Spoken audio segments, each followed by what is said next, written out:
இவங்க வந்து எல்லாருக்கும் தெரியும். இவங்க வந்து ரோட்ல இருந்து நாங்க எடுத்த ஒரு மாடு. என்னோட மாடு கிடையாது. சிவியரா பேக் சைட்ல அந்த அவங்க பிறப்புறப்புல அடிபட்டிருந்தது. குழந்தைக்கு வந்து கண்ணில் அடிபட்டிருந்தது. அம்மா குழந்தை இப்படி நான் தூக்கிட்டு வந்துட்டேன். அதுக்கப்புறம் அவங்க வந்து ரொம்ப கோவப்பட்டாங்க. ரொம்ப ரொம்ப முட்டை வந்தாங்க. ஆனா பாசத்துக்கு அடிமையாயிட்டாங்க. எல்லா உயிர்களும் வந்து பாசத்துக்கு அடிமையானவங்க தான். இவங்க இப்போ டெய்லி வருவாங்க இந்த இடத்துக்கு. குழந்தை மட்டும் என்கிட்ட இருக்கிறோம். ஓனஸை கண்டுபிடிக்க முடியல.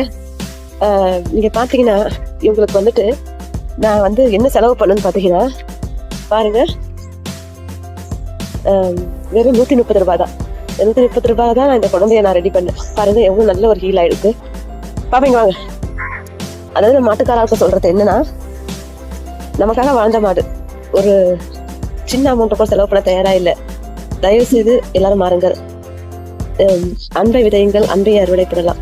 எல்லா உயிர்களும் அன்புக்கு கட்டுப்பட்டவங்க. அதனால இவங்க எவ்வளவு வந்து சண்டி மாடா இருந்தாலும் என்னுடைய பாசத்துக்கு கட்டுப்பட்டாங்க. குழந்தையோட சந்தோஷமா இருக்காங்க. இவங்க ஓனஸை தேடிட்டு இருக்கிறான்னு கிடைச்சதுக்கு அப்புறம் இந்த குழந்தைய அவங்ககிட்ட கொடுத்துருவோம். இல்லைன்னா இந்த மாடை நானே வாங்கிப்பேன். பாருங்க எவ்வளவு ஒரு பாசமான ஒரு குழந்தையா இருக்கிறாங்க.